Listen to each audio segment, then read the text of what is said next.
सुबह 7 बजे ही, नहीं आप लोग वहीं बैठो, 7 बजे सुबह हम आके मरीजों को मिलने लगे। मिले 10 ही 15 मिनट हैं, पर रात को व्हील चेयर वाले रह गए थे। जब तुम्हें हमने वहाँ से प्रवचन सुनाए ऊपर से हवेली से, और फिर वहीं बगल में डला था बिस्तर, तो दिन भर के एक तो 5 दिन के थके थे, बुढ़ापे का शरीर, ऊपर से अब तो और 5 दिन भोजन नहीं मिले तो 94 प्लस लगी उम्र, जैसे 94 साल पार हो गए हों।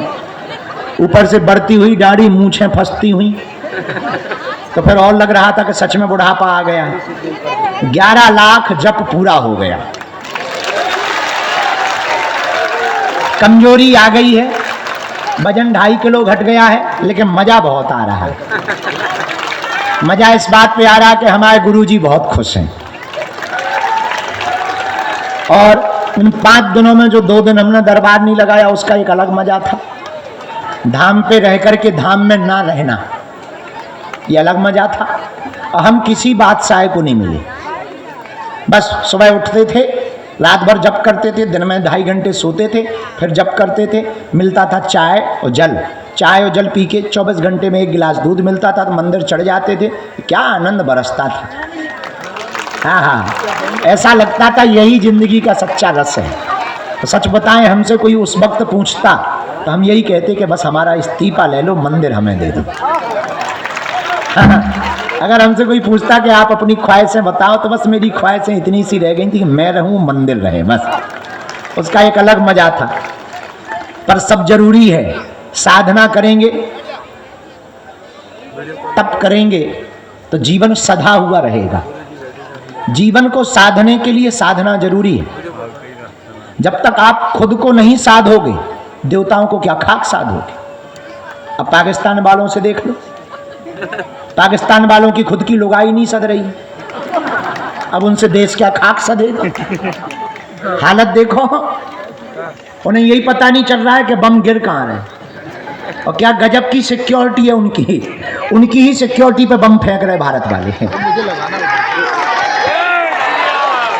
अभी लगभग दोनों तरफ से जवाबी कार्रवाई चल रही है। हमने तो कल उनके लिए हवन किया है, तुम लोग भी प्रार्थना करो, भारत की आर्मी जवान सुरक्षित रहें, संरक्षित रहें। और ऐसे ही मिनी दिवाली पाकिस्तान में मनाते रहें।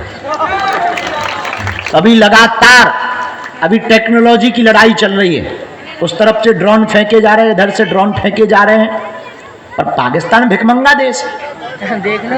बल्कि उनके एक आर्मी ने कहा है कि हम टैंकर ले जाना चाहते हैं, तो दूसरा बोला कि डीजल ही नहीं है, ले कहां से जाओगे। हालत बहुत खराब है उनकी। अच्छा, अद्भुत बात यह, धन्य है भारत की आर्मी। अब वो भारत नहीं है कि तुम हमें आंख दिखाओ, अब ये भारत है, अगर तुम उंगली दिखाओगे हम घर में घुस के मारेंगे। मजा देखना भारतीय आर्मी का। I proud of you Indian army, कि हम 300 किलोमीटर भीतर घुसकर लाहौर में और कराची में घुस के मार रहे हैं। इसी को जलवा कहते हैं। पहले बॉर्डर पर लड़ते थे, अब उनके घर में घुसकर मारते हैं और आंख दिखा के कहते हैं कि छेड़ोगे तो छोड़ेंगे नहीं। और कल ऐसे बम फड़ाका हुए पाकिस्तान में कि पाकिस्तान वाले दुहाई मांग रहे हैं। अच्छा, उन्हें पता ही नहीं चल रहा है, बम आके घर जाता है। अच्छा, पहले हमारे भारत में तो ड्रोन आने के पहले भी पूछता है कि घुसें कि ना घुसें। उसके पहले ही S-400 धनाक खत्म कर देता पाकिस्तान के ड्रोन को। लेकिन हमारे वाले भीतर घुस के जाते हैं, पूछते नहीं, जब घल जाते हैं तब पता लगता है कि घल गया है। हाँ, दहशत में है, दहशत में। और पाकिस्तान वालों को दहशत में रहना ही चाहिए। जब विचार करो, सिंदूर इतना खतरनाक है तो हल्दी और मेहंदी कितनी खतरनाक नहीं होती। अच्छा, पाकिस्तान वालों को हम सूचना भी देना चाहते हैं कि बताओ, सिंदूर तो झांकी है, हल्दी मेहंदी बाकी है। अब बताओ, हल्दी मेहंदी के बाद में फिर विदाई भी तो होती है। और जब पालकी पे दुल्हन बैठती है तो क्या हाल होता है, रो रो करके। तो अपनी तैयारी बहुत अच्छे तरीके से पाकिस्तान को रखना चाहिए। लेकिन हर भारतीय से प्रार्थना है, आप अभी से ही तैयारी करके रखें। अगर युद्ध छिड़ता है, हमने तो तैयारी कर ली है कि हम तो भारतीय आर्मी के साथ बगल में खड़े होने को तैयार हैं। पर अगर युद्ध छिड़े तो तुम अपने बच्चों को भी तैयार रखना, तुम्हारे बेटा को भी तैयार रखना, और विवाहित माताओं से प्रार्थना है अपने पतियों को तैयार रखना। सरहद पर जाना पड़े देश को बचाने के लिए तो बिना रोके टोके अपने बच्चों को या अपने पति को सरहद पर भेज देना।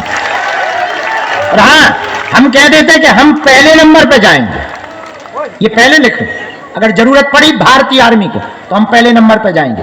ये बात बोलनी भी नहीं चाहिए, हम फिर से बोलेंगे, अपने 100-100 500 रुपया तैयार रखना, जरूरत पड़ने पर भारतीय आर्मी के खाते में डालेंगे।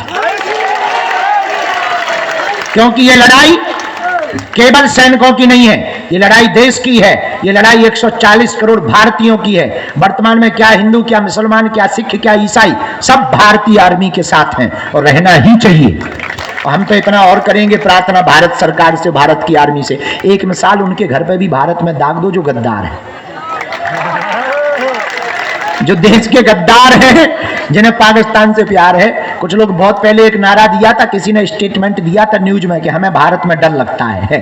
उसके कहते चल आजा, आप कराची पहुंच जा, लाहौर पहुंच जा, ठटरी के भरे गेट खुले हुए हैं, नकटा मूसर चंद। हाँ, तो हम लोग आज 9 तारीख है, कल साधना संपन्न हुई, कल हमने हवन में प्रार्थना की है कि भारत की आर्मी सुरक्षित रहे, भारत के जवान सुरक्षित रहें, भारतीय सेना को बल मिले।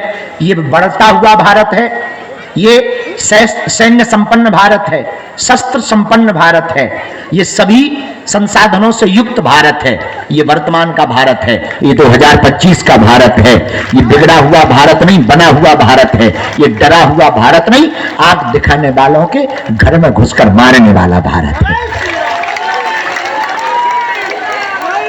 और आतंकवाद और अलगाववाद के खिलाफ अगर कोई जंग जीत सकता है तो केवल भारत जीत सकता है।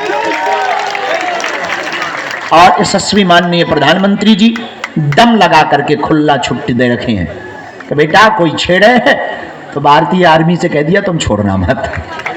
देखो, प्रधानमंत्री तो ऐसे ही होना चाहिए, ऐसे ही प्रधानमंत्री काम का है। अब बताओ, हर बार जो है हमले होते थे, हम लोग कड़ी निंदा करके पोस्ट डाल के कैंडल जला के सो जाते थे। अब बहुत बढ़िया है कि जिनने हमारी नींद खराब करी उनके शहरों की नींदें खराब हो गई। हाँ, पूरे देश की नींद खराब हो गई पाकिस्तान की। प्रधानमंत्री तो ऐसे ही होना चाहिए, दमदार। तो हमें तो बहुत मजा आया, आई प्राउड ऑफ यू। हमें तो बहुत ज्यादा गर्व है इस बात पे, और इस बात पे भी हमें ज्यादा गर्व है कि हमारे बड़ा वाला भाई बड़ा खतरनाक टाइप का है। तो हमें और ज्यादा प्रसन्नता है। तो अभी वर्तमान में बहुत बढ़िया चल रहा है, लेकिन आप लोग प्रार्थना करिए, तैयारी करके रखिए, जरूरत पड़ने पर अगर जाना पड़े तो तैयारी करके मनोयोग में रखिएगा। हम भारत की आर्मी के साथ कदम से कदम मिला करके खड़े होंगे और पाकिस्तान को और भारत विरोधी लोगों को मुंहतोड़ जवाब देंगे। भारत की सभी पार्टियों से हम प्रार्थना करेंगे, आपसी लड़ाई अपने आप में है, चाहे वो सपा हो, कांग्रेस हो, बसपा हो या अकाली दल हो, जनसत्ता हो, जो भी दल है, सब पार्टियों से प्रार्थना है, आपसी असहमति अपनी जगह है, पर देश के लिए हम एकजुटता दिखाते रहें ताकि देश के दुश्मनों को ये लगे कि हम आपस में भले ही अलग हैं पर दुश्मनों के लिए एक हैं। बोलो सीताराम, जोर से बोलो और जोर से बोलो, वंदे भारत माता की, भारत माता की, भारत माता की। हम लोग भी प्रार्थना करें, तैयारी करो। हम तो कहते हैं कि एक बार में ही इससे हिसाब किताब पूरा हो जाए। आओ, बार बार का झंझट खत्म हो। आओ, बोलो सीताराम। अब आज का दरबार सुबह का